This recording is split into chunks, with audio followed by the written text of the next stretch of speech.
یاد حضرت دوست. سلام، شب و روزتون به خیر و خوشی. اگه شما عزیزان دوست دارین داستان‌ها و سرگذشت‌هاتون رو برام بفرستین، میتونین به آیدی تلگرامم در ملک شو استوری به صورت وایس برام ارسال کنین. داستان امروزم راجع به پسر جذاب و لجبازیه که از دست خانواده‌اش فرار میکنه تا براش زن نگیرن. آیا برای شما هم همچین اتفاقی افتاده؟ در شبی از شب‌های سرد زمستون در شهر تانکابون وحید به دنیا آمد. خانواده بعد از 20 سال نظر و نیاز صاحب فرزند شده بودند. گوسفند قربونی کردند. گذشت تا فرزندشون بزرگ شد. وحید خیلی دوست داشت درس جدید بخونه، ولی خانواده مخالف که باید درس روحانیت بخونی. وحید پسر آرام ولی لجبازی بود. پس بر همین اساس بدون که به پدر و مادرش اطلاع بده یا حرفی بزنه راهی شهر ساری شد. وارد دبیرستان اونجا شد. خانواده نمیدونستن فرزندشون کجاه. نامیدانه دنبالش میگشتن تا اینکه فهمیدن وحید در شهر ساریه و پیش پسرشون رفتن و با کلی وعده و وعید خیالی اون رو راضی کردن حداقل در شهر تانکابون درسش رو بخونه. بالاخره وحید دیپلمش رو گرفت و برای معلمی امتحان داد و قبول شد. والدین برای اینکه دوباره ماجرای قبلی تکرار نشه، وحید از دستشون فرار نکنه، تصمیم گرفتن که اونو سر و سامون بدن. دنبال ازدواج پسرشون بودن. پسرشون گفت من دنبال یه زن تحصیل کرده میگردم، زنی بی سواد نمیخوام. والدینش هم دنبال دوست و آشنا، دنبال یه زنی با این مشخصات پسرشون بودن، چون اون زمان زنای تحصیل کرده خیلی کم بود و خانواده ها معمولا دوست نداشتن که دخترشون دنبال درس و سواد برن. در بین آشناهای دورشون یک دختری بود به اسم لیلا که دختر زیبا و تحصیل کرده ای بود، ولی اون زمان خانواده‌اش خیلی مخالف درس خوندنش بودن، ولی چون خواهر بزرگش خیلی عشق و علاقه عجیبه به درس داشت، به پدر و مادرش گفتش که شما که نذاشین من درس بخونم حداقل اجازه بدین خواهرم بره، و به خاطر این بودش که خانواده‌شون اجازه داشت که این دختر بره درس بخونه. فقط گفتن تا راهنمایی. دخترم تا راهنمایی داشت ادامه تحصیل میداد و سن زیادی نداشت. خانواده رفتن خواستگاری لیلا. لیلا دختر خیلی سرزبونداری بود. وقتی خانواده خواستگار رو دید گفت زیلفسی من کجاه؟ پسرتون نیومده، من باید حتما پسرتون رو ببینم قشنگه، کور و کچل نباشه. خانواده خواستگار گفتن که پسرمون چون کار داشته نیومده، ایشالله دفعه بعد. پدر و مادر دختر یه لبی گاز گرفتن و دختر که متوجه ماجرا شده بود گفت چه اشکالی داره؟ من دوست دارم بدونم پسر کور و کچل نباشه. خواستگاری من اومدن لب گاز گرفتن که نداره. بعد از اینکه خواستگارا رفتن، پدر و مادر دختر شروع کردن اونو دنبال کردن. دختر پا به فرار گذاشت و با همون زبون قشنگش گفت من که کار اشتباهی انجام ندادم. اگه پسر زیبا و قشنگ نباشه، کور و کچل باشه، من باش ازدواج نمی‌کنم. خودتون بریم باش ازدواج کنین. عزیزان با لایک کردن به من انرژی بدین. لیلا بالاخره با اجبار خانواده، چون زمان همچین رسمی بود دیگه نظر دختر رو معمولا نمیخواستن، با وحید نامزد کرد. 10 سالی نامزد بودن تا دختر بزرگتر بشه. وحید و لیلا با هم ازدواج کردن.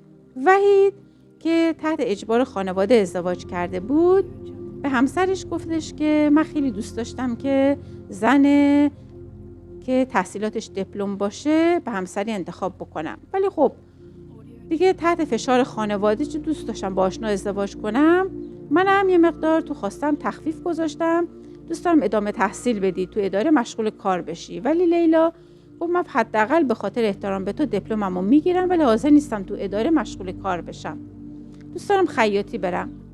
وحیدم دیگه اصرار نکرد، همین که زنش دیپلم میگرفت برش کفایت میکرد. همسرش دیپلمشو گرفت، خیاطی هم انجام میداد. خیاط خیلی ماهری شده بود.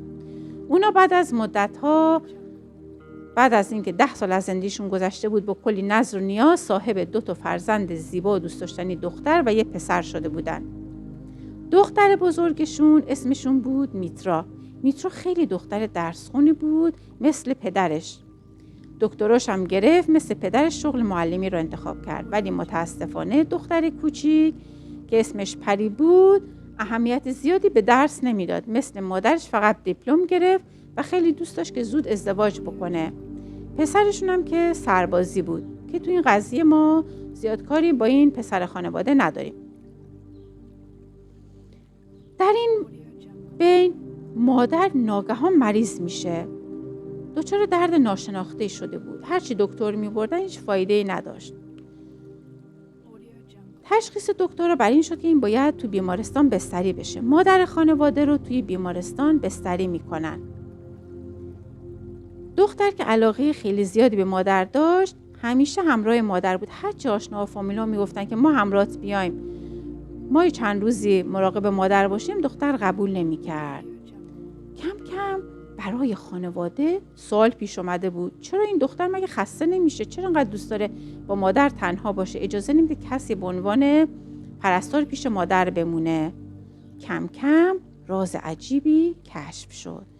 شما حدس میزنین این راز عجیب چی بود؟ نظراتتون رو لطفاً برام بنویسین تو کامنتاتون، تو کامنتای من. عزیزان بریم دنباله داستان. دختر بزرگ خانواده که دیدش که همه دارن سرزنشش میکنن، نگاه کن از دختر کوچکتر یاد بگیر، این همیشه پیش مادرت، تو چرا نمیری پیش مادرت مواظب مادرت باشی؟ دخترم برای اینکه زبونا رو ببنده و یه خودی نشون بده با خواهرش گفتش که بذار یه مدت من تو بیمارستان بمونم پیش مادر، ولی خواهر قبول نمیکرد. دخترم چیکار میکنه؟ تصمیم میگیره بدون اطلاع خواهرش ناگهان میبره داخل بیمارستان. وقتی که ناگهانی میره داخل بیمارستان میبینه که یه پرستار مرد کنار مادرشه، مشغول بگو بخند با خواهرشه. این یه مقدار براش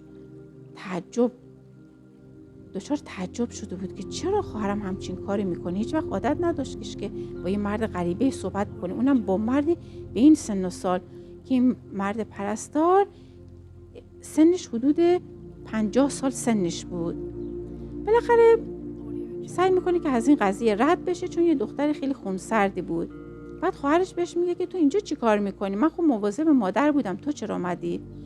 خواهرش گفتش که تو یه مقدار برو استراحت بکن. بعد خواهرم قبول میکنه چون وقتی که دیدش که خواهرش اینو با اون پسر مشغول بگو بخند شد دیده، بعد سعی میکنه که خواهرش رو راضی نگه داشته باشه. بعد میگه باشه من میرم استراحت میکنم، تو مواظب مادر باش. خواهرم یه مقدار میمونه. بعد دیدش که داره خسته میشه چون عادت به غیر از درس خوندن عادت به کار دیگه ای نداشت. بعد به خواهرش میگه که پرستار از مادر دست تو رو میبوسه. بعد خواهرم گفت تو هم با هوای منم باید داشته باشی یا این ماجرا به کسی نگو، فکرای بد میکنن. خواهرم قبول میکنه. بالاخره مادر از بیمارستان مرخص میشه، میرن وارد خونه خودشون میشن. بعد از مدتی این پرستاره وارد خونه دختر میشه، گاهی هم میره به عیادت. خانواده متعجب چرا این مرد غریبه میاد، ولی چون مهمون نواز بودن چیزی نمیگفتن. کم کم تلفن های گاه و بیگاه دختر و غیب شدن های دختر کوچکتر شروع شد. خانواده براشون سوال پیش اومد چرا این دخترمون همچین کاری میکنه. بالاخره بعد از مدت‌ها فهمیدن که پرستار گلوشون پیش این دختر گیر کرده، ولی چون سنش بالا بود حاضر نمی شدن که دخترشون با این آقا پسر ازدواج کنه. دختر قصه ما یه خواستگار قدیمی داشت که یه جوان زیبا و پولداری بود. خانواده نظرشون بر این بودش که پری قصه ما با این آقا پسر ازدواج بکنه، ولی پری جون قبول نمی کرد و می گفتش که من دوست ندارم با این دو پسر ازدواج بکنم و دوست دارم با همین پرستار عروسی بکنم. اونا خانواده بهونه جدید جور کردن، گفتن چون تا دختر بزرگ ازدواج نکنه ما راضی نمیشیم که تو ازدواج بکنی. پری رو اصرار میکردن تو باید ازدواج کنی. پری گفتش که چی کار به کار من دارین؟ بذارین خواهرم ازدواج بکنه. بعد اونا که میدیدن بهونه ای ندارن